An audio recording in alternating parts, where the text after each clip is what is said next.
साल हर साल से महंगाई की चक्की में पिसे अवाम की हालत न बदल सकी।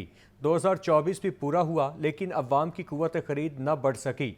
मौसमी सब्जियां हों या फल, कुछ भी अवाम की पहुंच में न रहा।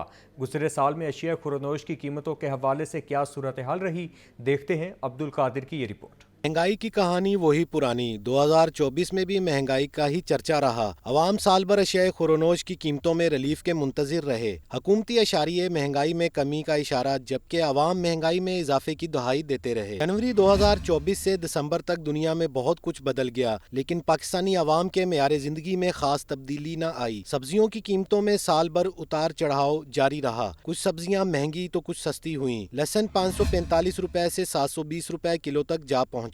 टमाटर 110 रुपए से 220 रुपए फी किलो हो गए। सब्ज मिर्च 120 से 160 रुपए फी किलो हो गई। प्याज साल के शुरू में 190 रुपए था, जो अब 160 रुपए फी किलो में मिल रहा है। अवाम का कहना है कि साल भर महंगाई छाई रही, कमी कहां हुई। सरकारी अदादोशुमार हकीकत के बरक्स हैं। 2024 में किचन की बुनियादी अशिया भी महंगाई की जद में रही। घी और कुकिंग ऑयल की कीमतों में 100 रुपए फी किलो तक इजाफा हुआ। दर्जा अव्वल घी 570 रुपए किलो, जबकि कुकिंग ऑयल 580 रुपए फी लीटर तक फरोख्त हो रहा है। इसी तरह दालों की कीमत में भी रद्दोबदल हुआ। दाल चना 250 रुपए से 360 रुपए फी किलो तक पहुंच चुकी है। दाल मूंग 320 रुपए से बढ़कर 400 रुपए फी किलो हो गई। काले चने 240 रुपए से महंगे होकर 360 रुपए फी किलो हो गए। सारा साल इसी तरह ही रहता है जी।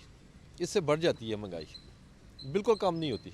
ये तो झूठ है कि जी वो सस्ती हो रही हैं चीज़ें, फलान हो रहा है, ठिकाना, कुछ भी नहीं हो रहा। सारा साल जो कीमतें ना आसमान पे हो रही हैं। नीचे मतलब कोई कीमत किसी चीज़ की भी नहीं आई। आप समझ के दालों पे चल रहे हैं, सब्जी पे आ जाए, चिकन पे आ जाए, आटे पे आ जाए, महंगाई जो वो कम नहीं हुई। Sadar fresh fruit and vegetable traders association Mian Faisal Majeed कहते हैं, मौसमी तगय्युरात से सब्जियों और फलों की कीमतें भी मुतासर हुई हैं। इसकी सबसे बड़ी वजह मौसमी तब्दीलियां जो हमारे मुल्क में हो रही हैं कि जिस जगह फसल को बारिश की ज़रूरत है वहाँ बारिश नहीं हो रही।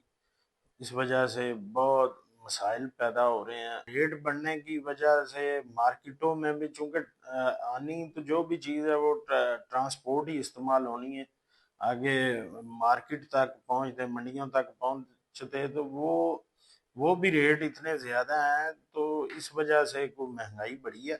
लाहौर चैम्बर के सीनियर नायब सदर खालिद उस्मान ने कहा कि महंगाई कम नहीं हुई, बल्कि महंगाई बढ़ने की रफ्तार में कमी हुई है। इन्फ्लेशन 4.9% का मतलब है कि जो चीज़ें पिछले 2 साल से बढ़ रही थी, 20, 22 और 28% के ऊपर बढ़ रही थी, अब वो सिर्फ 5% की रफ्तार से बढ़ रही हैं। यानी महंगाई के बढ़ने की जो शरह कम हुई है, लेकिन चीज़ों की कीमतें कम नहीं हुई। लोगों की आमदन पिछले 3 सालों से बहुत बुरी तरह स्ट्रक है। एक तो मिसाल के तौर पर अगर कोई चीज़ 3 साल पहले 100 रुपये की थी, 28-30% से वो 130-32 रुपये की हुई, फिर 28-30% से वो 160 रुपये की हुई, अब 5% बढ़ने से वो 166-67 रुपये की हो गई। तो चीज़ की कीमत तो बढ़ गई, और इसी तरह दूसरी तरफ आमदन जो है उसके अंदर कोई इजाफा नहीं हो रहा। 2024 तो जैसे तैसे गुजर गया। अब नए साल में हुकूमत के मुअस्सर इक़दामात पर मुनहसिर है कि महंगाई में आवाम को किस कदर रिलीफ मिलता है। अशिया खुरनोश की कीमतों के हवाले से साल 2024 भी आवाम के लिए कोई खुशहाली का साल न बन सका। हर साल की तरह इमसाल भी दाम बेलगाम ही रहे।